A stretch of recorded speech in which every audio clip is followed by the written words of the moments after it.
Hello friends, welcome to Telugu audio story. మీరు కనుక ఛానల్ని ఫస్ట్ టైం చూస్తున్నట్లయితే ఛానల్ సబ్స్క్రైబ్ చేయండి, లైక్ చేయండి. అలాగే ఈ స్టోరీపై మీ వాల్యుబుల్ ఒపీనియన్ని కమెంట్ రూపంలో తెలియజేయండి. ఇక కథలోకి వెళ్దామా? చెల్లి నీవెవరో పార్ట్ 36 చూసే ముందు పార్ట్ 35 చూడండి. లింక్ డిస్క్రిప్షన్లో ఇవ్వడం జరిగింది.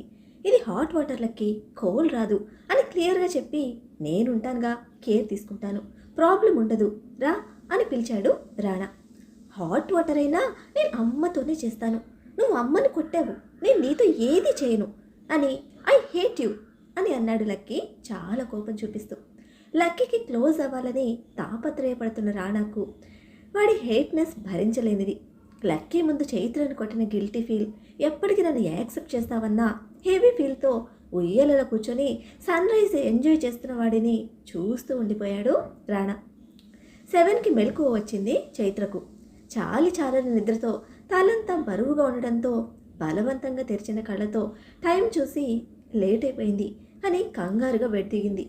రూమ్లో లక్కీ లేకపోవడంతో మార్నింగ్ బ్యాక్ మినీ పార్క్లో ఆడుకుందామని అడిగిన లక్కీ మాట గుర్తొచ్చి పరుగున బయటకు వచ్చింది చైత్ర. ఉయ్యాలలో పడుకుని స్కైలో ఎగురుతున్న బర్డ్స్ని కౌంట్ చేస్తూ కనిపించాడు లక్కీ. ఇక్కడున్నావా అంటూ ఆదుర్దగా దగ్గరికి వెళ్ళి ఎంతసేపు అయింది లేచి అని అడుగుతున్న చైత్ర కళ్ళు మాత్రం రాణా కోసమే చూస్తూ ఉన్నాయి. రాత్రి తన బిహేవియర్కి, లక్కీ మీద తన ఎఫెక్షన్కి కొడుకును దూరం చేస్తాడన్న భయం, ఇన్సెక్యూర్ ఫీలింగ్ తనది. రాణా అక్కడ లేడు. నేను టైం చూడలేదు అన్న లక్కీ తన పక్కన ప్లేస్ చూపించి కూర్చో అంటే కూర్చుంది చైత్ర. నువ్వు లేట్ లేచావు అంటూ చైత్ర కాళ్ళ మీద తల పెట్టి పైన ఎగురుతున్న బర్డ్స్ని చూడమని చూపించాడు. పాతింటి దగ్గర ఉదయం సాయంత్రాలు అమ్మ కొడుకులిద్దరికీ ఇదే పని. నేచర్ని ఎంజాయ్ చేయడం, దానిలోని అందాన్ని ఇష్టంగా ఆస్వాదించడం. ఉయ్యాల కానుకొని పైకి చూస్తూ లేట్ లేచా అని ఈరోజు మా యువరాజుకి స్కూల్కి వెళ్ళటం లేదా అని అడిగింది. మీ డెవిల్ సార్ బాబు కార్ను రాకెట్లా తీసుకుపోతున్నాడు, ఆ పెద్ద మనిషి స్పీడ్కి 8కి స్టార్ట్ అవుదాం అని అంటూ ఉంటే విస్మయంగా చూసింది లక్కీ బాబు డైలాగులకి. మరి డెవిల్ బాస్ని కార్ డ్రైవర్ కదా అనేసరికి బాగా ముద్దొచ్చిన లక్కీ బుగ్గలు మొత్తం ముద్దులతో తడిపేసి నువ్వు సూపర్ రా అని తలెత్తిన చైత్రకు ఎదురుగా కనిపించాడు రాణా. క్రాస్ లెగ్తో పోల్కి నిలబడి ఫోల్డ్ చేసుకున్న హ్యాండ్స్తో కూల్గా అమ్మ కొడుకులా జోక్స్ వింటూ ఉన్నాడు రాణా. కాశ్మీరాను లైన్లో చూసినట్టు ఫీల్ అవుతూ, అయ్యో బాబోయ్ వీడేంటి ఇక్కడున్నాడు, కొంప తీసి వినేశాడా అని తనకు తానే క్వశ్చన్ పొడుచుకొని టెన్షన్ పెట్టిస్తున్న ఆన్సర్కి కూల్గా ఉన్న బాబు చూపులకి సింక్ అవ్వక, సంథింగ్ ఈజ్ రాంగ్, ఇప్పుడే వస్తా బంగారం అంటూ లక్కీని వదిలి దడదడలాడుతున్న గుండెతో పారిపోవడానికి చూస్తే మెరుపులా రియాక్ట్ అయిన రాణా పాప చేయి పట్టుకొని మెలేసి రెప్పపాటు కాలంలో తన రూమ్లోకి లాక్కొచ్చాడు. లక్కీ అని గావు కేక పెట్టిన చైత్రాబు బయటకు వెళ్లే లోపే క్లోజ్ చేసిన డోర్కి అడ్డంగా నిలబడ్డ డెవిల్ బాబు ఒక ఐబ్రో రైజ్ చేసి చూస్తూ ఉన్నాడు. సౌండ్ ప్రూఫ్ రూమ్, అరిచి గొంతు చించుకున్న యూజ్ లేదు. వాడిగా చూస్తున్న రాణా చూపులకు బయట కూల్గా ఉండి రూమ్ లోపలికి రాగానే వేడెక్కాడేంటి అని డ్రెస్ని నలిపేస్తూ టెన్షన్గా సారీ చెప్పింది. ఎవడికి కావాలి నీ బోడి సారీ అని ఉరుముతో మీదికి వచ్చాడు రాణా. మేటర్ చెప్పకుండా మ్యాన్ హ్యాండ్లింగ్ వద్దు అంటూ లేడి పిల్లల ఎగిరి వెనుకున్న బెడ్ మీద ఎక్కి నిలబడింది. మాట్లాడడం మ్యాన్ హ్యాండ్లింగా అంటూ రాణా అడుగు ముందుకు వేస్తూ ఉంటే, ఇదిగో డిస్టెన్స్ మెయింటైన్ చేయి అంటూ తన్నుకొస్తున్న భయాన్ని ఏడుపు ముఖంతో కవర్ చేస్తూ ఉంది. నీకు నేను ఏం చెప్పాను అని 3 feet హైట్ ఉన్న బెడ్ సింగిల్ స్టెప్లో రాణా ఎక్కి నిలబడితే, ఫీడేంటి ఇంత ఈజీగా ఎక్కేశాడు అని కుందేలు కిందకి జంప్ చేయడానికి చూస్తూ ఉంటే తనకు ఛాన్స్ ఇవ్వకుండా లూజ్గా అల్లిన జడ చేతికి దొరకబుచ్చుకొని లాగి బెడ్ మీద పడేసి మీదెక్కి కూర్చున్నాడు రాణా. నొప్పికి అరుస్తూనే తన మీదెక్కిన రాణానితో, నీ కంటికి నేను ఎలా కనిపిస్తున్నాను, మాటకు ముందు మీదకి కూర్చుంటున్నావు అని ఉడికిపోతూ దెబ్బలాటకు దిగింది. ఏయ్ ముయ్ నోరు అని కసిరి లిప్స్ని ఫింగర్స్తో లాక్ చేసి, వాడు నాకు కావాలని చెప్పాను కదా, ఎందుకు వాడిని నాకు యాంటీగా ప్రిపేర్ చేస్తున్నావు అని గుస్సా అయ్యాడు డెవిల్ బాబు. లాక్ చేసిన బాబు చేతిని విసిరి కొట్టి, మెంటలా నీకు అని మండిపడింది చైత్ర. నేను మెంటల్గానే, నా మెంటల్ బ్రెయిన్తో నిన్ను తొక్కి పెట్టి నార తీసి నా యాపిల్ గడితో స్వీట్ మెమరీస్ కలెక్ట్ చేసుకోమంటుంది అంటూ ఉంటే విడ్డూరంగా చూసింది చైత్ర. నీ ఇన్నర్ ఫీలింగ్ అన్నీ వాడి మీద రుద్ది వాడిని నాకు ఎగైనెస్ట్గా తయారు చేస్తున్నావు. నేను ఎంత సాఫ్ట్గా వాడికి క్లోజ్ అవుదామని ట్రై చేసినా వాడు కనీసం నన్ను టచ్ కూడా చేయనివ్వడం లేదు అని రాణా బర్స్ట్ అవుతూ ఉంటే, అసలు నీకెందుకు క్లోజ్ అవ్వాలి వాడు? వాడు నా కొడుకు అని ముందు దిగు అంది మీద ఉన్న తన వల్ల ఇరిటేషన్ ఫీల్ కలుగుతూ ఉంటే. పాప ఇరిటేషన్ మరింత పెంచుతూ దిగకుండా ముందుకు వంగిన రాణా చైత్ర ఫేస్లో ఫేస్ పెట్టి, ఒక్కటి అడుగుతాను చెప్పవే, నా కొడుకు అని నువ్వు డప్పు కొట్టుకోవడం తప్ప నీ ఫీచర్స్ ఒక్కటన్నా వాడిలో ఉందా అని అనగానే కోపంతో కళ్ళు పెద్దవి చేసి పళ్ళు బిగించింది చైత్ర. వాడు నాలాంటి యాటిట్యూడ్ టీంకి పుట్టినోడు. ఆ రోజు నువ్వు చెప్పిన స్టోరీ విని కాసేపు ఫీల్ అయ్యాను, కానీ ఇప్పుడు కూడా నేను 1% కూడా ట్రస్ట్ చేయను అని అంటూ ఉంటే, నీ బోడి ట్రస్ట్తో ఇక్కడ ఎవ్వరికీ పని లేదు, ముందు మీదలే అని అదురుతున్న ముక్కు పుట్టాలతో ఉక్రోషంగా అరిచింది చైత్ర. నీకు పని లేదేమో, నాకు ఫుల్గా నీతోనే పని ఉంది. ఏం చేస్తావో ఎలా చేస్తావో నాకు తెలియదు. వాడు నాకు క్లోజ్గా మూవ్ అవ్వాలి, ఇష్టంగా ఉండాలి. నీతో నవ్వుతూ కిస్ చేస్తూ ఎలా ఉంటున్నాడో ఎగ్జాక్ట్గా నాతో కూడా అంత ప్యూర్ ఎఫెక్షన్తో ఉండాలి అని చెప్పి అది నువ్వే చేయాలి అంటూ ఆర్డర్ వేశాడు రాణా. బాబు ఆర్డర్ చైత్ర గుండెల్లో సన్నటి నొప్పి కలిగిస్తూ ఉంటే, ఏం మాట్లాడుతున్నావో నీకు అసలు అర్థమవుతుందా అని అడిగింది కందగడ్డ మొహంతో. నీ కంగారు బ్రెయిన్కి ఇప్పుడు కరెక్ట్గా కనెక్ట్ అయిందని నవ్వుతూ చైత్ర మీద నుంచి కిందకి దిగి తన నడుముకి మోక్షం కలిగించాడు రాణా. ఇంకా లేవాలని కూడా మరిచి తనని మొద్దు మొహంతో చూస్తున్న చైత్రతో సేమ్ ఎఫెక్షన్ కావాలి, 1% తగ్గినా నేను ఉతికి ఆరేస్తా అని నా డ్రెస్ తీసిపెట్టు పో, ఆ పంచుడు అంటూ తీసిన టీషర్ట్ చైత్ర మొహం మీద విసిరి జలకాలాటకి వాష్రూమ్లోకి వెళ్ళాడు. డోర్ క్లోజ్ చేస్తున్న రాణా చెవులకి తిక్కరేగి అరుస్తున్న చైత్ర గొంతు జేసుదాసు గాత్రలా హాయిగా వినిపిస్తూ ఉంటే శాడిస్టిక్ స్మైల్తో షవర్ ఆన్ చేశాడు రాణా. తిరిగి టవల్తో బయటకు వచ్చిన రాణాకు బెడ్ మీద ముక్కలు ముక్కలుగా కనిపించింది తన టీషర్ట్. దానికి బాగా మండినట్టుంది అని కార్నర్ స్మైల్తో వాటిని కలెక్ట్ చేసి కవర్లో పెట్టి చైత్ర తీసిన డ్రెస్ చూసిన రాణా ఫేస్ కోపంతో రెడ్ పెయింట్ వేసినట్టే తయారైంది.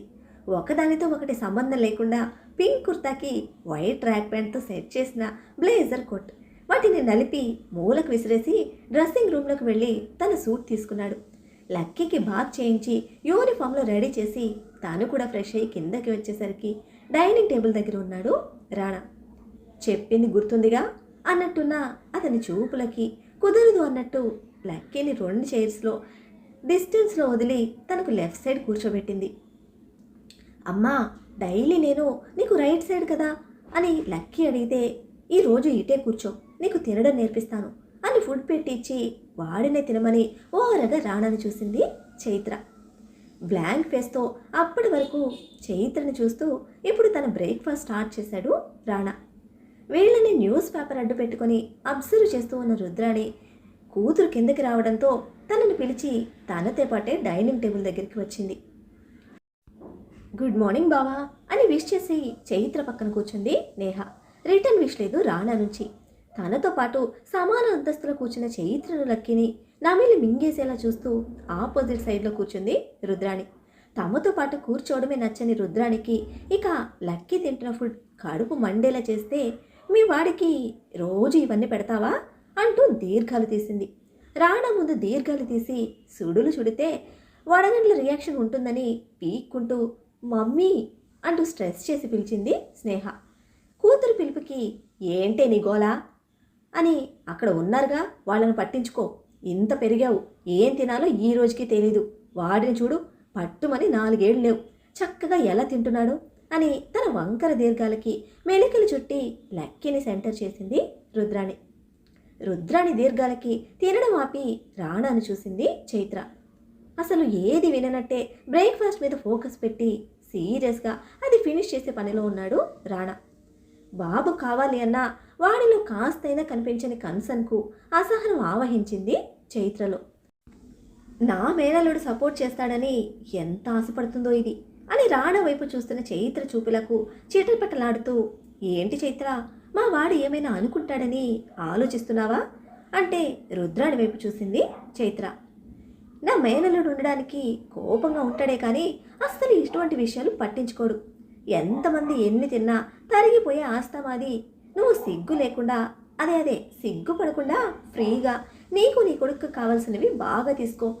ఏదైనా ఇక్కడ ఉన్నన్ని రోజులే కదా, బయటకు పోయాక మీకు ఎంత కాస్ట్లీ ఫుడ్ దొరకదులే అని తన దీర్ఘాలకు ఒత్తిడి తగిలిస్తున్న రుద్రాణిని ఓయ్ గోల్డెన్ ఆంటీ అని లక్కీ పిలిచాడు. వాడి స్వీట్ పిలుపుకి సాగదీసిన కళ్ళతో విస్మయంగా చూస్తూ పిలిచింది నన్నేనా అని అడిగింది రుద్రాణి. లక్కీ వయసుకి చిన్నవాడే, బట్ ఇటువంటి మాటలకి వంకర వెక్కిరింపులకి ఆది నుంచి అలవాటు పడ్డవాడు. అమ్మని అంత వెక్కిరింపుగా హీనంగా అంటూ ఉంటే వాడెందుకు ఊరుకుంటాడు? లిటిల్ హీరో రియాక్షన్తో రాణ ఒక ఐబ్రోస్ రైస్ చేసి చూస్తూ ఉంటే లక్కీ వెళ్ళాలి అంటూ వాడి చేతిని ప్రెస్ చేసి చెప్పింది చైత్ర. హామా వెళ్దాం, బట్ ఈ గోల్డెన్ ఆంటీ డోంట్ నో నువ్వు నాకు ఇంకా కాస్ట్లీ ఫుడ్ పెడతావని. అబ్రాడ్ నుంచి నా కోసం స్పెషల్గా milk powder, healthy biscuits, chocolates తెప్పిస్తావని. అవన్నీ ఇక్కడ లేనే లేవు. మిల్లెట్స్, సల్స్, గ్రెయిన్స్ అన్నీ నువ్వే స్పెషల్గా ప్రిపేర్ చేసి మాల్ట్ డైలీ ఈవినింగ్ ఇస్తావు. డిఫరెంట్ హెల్దీ స్నాక్స్ చేసి పెడతావు. సున్నుండలు, లడ్డూలు, ఇంకా చాలా హాట్ స్నాక్స్ చేస్తావు. నా ఫేవరెట్ అటుకుల పాయసం కూడా చేస్తావు. All kind of fruits, vegetables, dry fruits, nuts daily నేను స్కూల్ స్నాక్స్కి తీసుకువెళ్తాను. ఇక్కడికి వచ్చాక నువ్వు ఓన్లీ బిస్కెట్స్ మాత్రమే ఇస్తున్నావు నాకు. నా ఫ్రెండ్స్ కూడా వాట్ హ్యాపెన్ ఓన్లీ బిస్కెట్స్ అని అడిగారు తెలుసా అంటూ చైత్రతో మాట్లాడుతూ ఉంటే వాడు చెప్పిన లిస్ట్, అందులోని ఫుడ్ ఐటమ్స్కి రుద్రాణి బుర్ర గిర్రును తిరుగుతూ కళ్ళు నోరు వదిలేసి లక్కీ బాబుని దబరా మొహం వేసుకొని చూస్తోంది. నేహ కూడా సేమ్ కైండ్ ఆఫ్ షాక్లో వీడు మామూలుడు కాదు అని అనుకుంటూ లక్కీనే సర్ప్రైజ్గా చూస్తూ ఉంది. ఈవెన్ రాణా కూడా అదే స్టేట్లో ఉన్నాడు. స్టార్టింగ్లో అమ్మకి స్టాండ్ తీసుకున్నాడు అనుకున్నవాడు ఇప్పుడు వాడు చెబుతున్న లిస్ట్ విని తనకి చైత్ర కేరింగ్ కంప్లీట్గా అర్థమైంది. నేను కూడా నిన్ను అడిగాను, ఇది మనిల్లు కాదు కదా అని. ఇక్కడ వీళ్లకు ఇవన్నీ తెలీదు. కొన్ని డేస్ అడ్జస్ట్ అవ్వు, తర్వాత అన్నీ చేస్తాను అని నువ్వు నాకు చెప్పావు కదా అని సీరియస్ ఫేస్తో లక్కీ క్వశ్చన్ చేస్తూ ఉంటే అవును అంది చైత్ర. మరి గోల్డెన్ ఆంటీకి చెప్పు, ఆంటీకి ఇవన్నీ డోంట్ నో, అందుకే నీకు అడ్వైజ్ ఇస్తున్నారు. ఇక్కడ ఫుడ్ నాకు నచ్చలేదు, దాని టేస్ట్ కూడా నువ్వు చేసినట్టు లేదు, పేషెంట్ ఫుడ్లా ఉంది, అయినా నీ కోసం నేను అడ్జస్ట్ అవుతున్నాను అని గోల్డెన్ ఆంటీకి చెప్పమ్మా. నువ్వు చెప్పకపోతే గోల్డెన్ ఆంటీకి నేను ఇదంతా చెప్తాను, ఇంకా చాలా లిస్ట్ ఉంది కదా అది కూడా చెప్తాను అంటున్న లక్కీని దగ్గరికి తీసుకొని ప్రౌడ్ ఫీల్తో వాడి ఫోర్ హెడ్ మీద కిస్ చేసి తప్పు అన్న చైత్ర కళ్ళలో అభిమానం కన్నీటి తెరలా మెరిసింది. గోల్డెన్ ఆంటీ మిస్టేక్ చెప్పింది, అది తప్పు కదా అని డౌన్ అవ్వకుండా క్వశ్చన్ చేస్తూ ఉంటే అంటే పెద్దవారు కదా, అలా పెద్దవాళ్ళకి ఎదురు చెప్పకూడదు అని చైత్ర వాడిని కన్విన్స్ చేయాలని చూసింది. అబ్బే ఎక్కడ వింటాడు మన యాటిట్యూడ్ ప్రిన్స్, నేను ఎదురు చెప్పడం లేదు, నువ్వు చేసేది చెప్తున్నా. మిస్టేక్ ఎవ్వరు చేసినా మిస్టేకే కదా, నేను ఈ క్యూటీకి కూడా చెప్పాను అని నేహను ఇండెక్స్ ఫింగర్తో పాయింట్ చేసి చెప్పాను కదా అని గదిమినట్టే అడుగుతూ ఉంటే అప్పటిదాకా లక్కీని ట్రాన్స్లో ఉన్న నేహ చెప్పాడు నాకు స్లాప్ ఇచ్చి మరీ చెప్పాడు అంది తత్తరపాటుతో. కూతురి ఆన్సర్తో గుటకలు మింగుతూ ఓరగా రాణాన్ని చూసిన రుద్రాణి అతను మెస్మరైజ్ ఫీల్తో లక్కీని చూస్తూ ఉంటే ఓర్వలేకపోయింది. కర్మ ఇదెక్కడ పెత్తలాటకం, నేను ఏదో అనుకుంటే ఇక్కడ ఇంకేదో జరుగుతూ ఉంది. వీళ్ళ దరిద్రాన్ని ఎత్తి చూపాలి అనుకుంటే వీడు పెద్ద హీరో అయి కూర్చున్నాడు అని లక్కీ యాటిట్యూడ్కి కడుపు మండుతూ ఉంటే కాళ్ళు ఫ్లోర్ కేసి కొట్టి గడగడ గ్లాసు నీళ్లు మండుతున్న పొట్టలో పోసింది. అమ్మని అన్నారన్న కోపంతో చైర్ మీద లేచి నిలబడి నువ్వు చెప్తావా లేదా అని మొండి పట్టుపడుతున్న లక్కీని తన వైపు తిప్పుకుంది చైత్ర.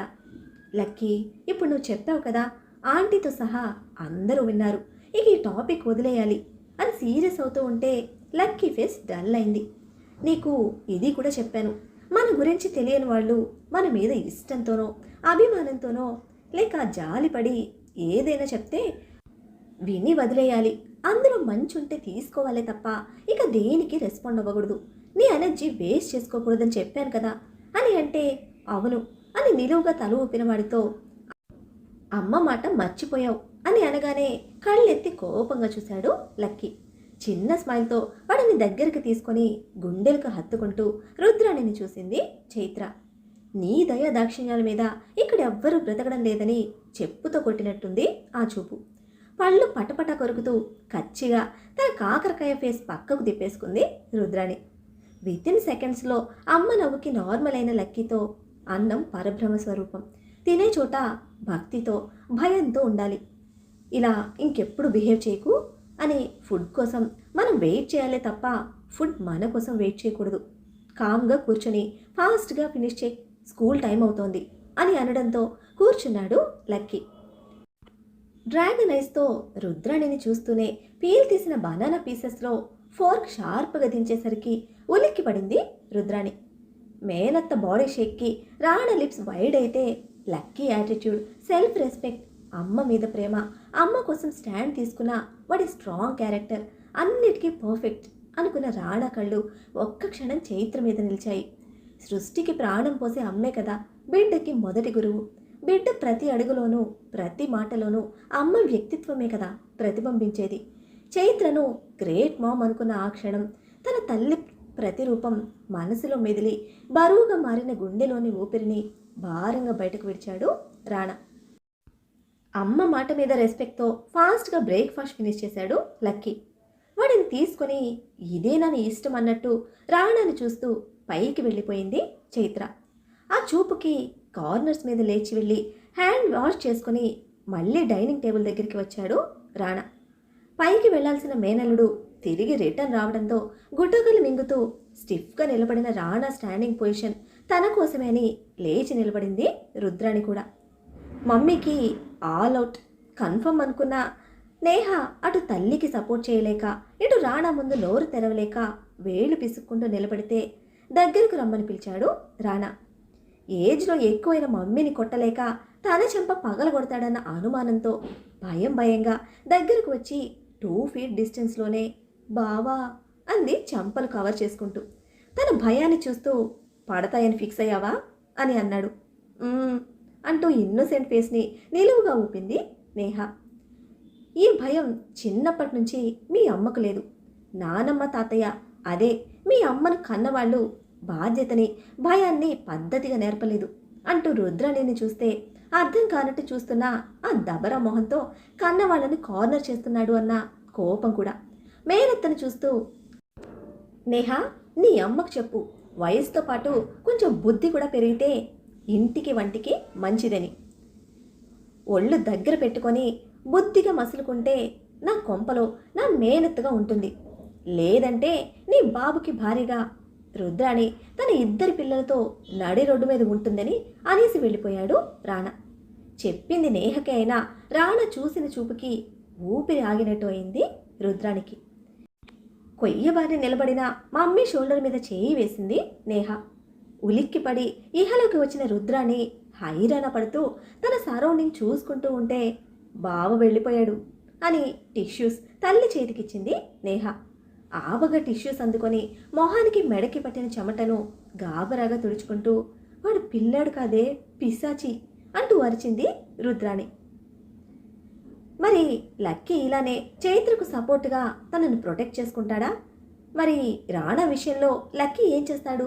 లక్కీ వల్ల రాణా చైత్ర దగ్గర కానున్నారా లేక దూరం కానున్నారా? చైత్ర రాణాల స్విట్జర్లాండ్ ట్రిప్లో ఏం జరగనుంది తెలుసుకోవాలంటే నెక్స్ట్ ఎపిసోడ్ని ఫాలో చేయండి. అలానే ఈ ఎపిసోడ్ని లైక్ చేయడం మాత్రం మర్చిపోకండి. Bye friends.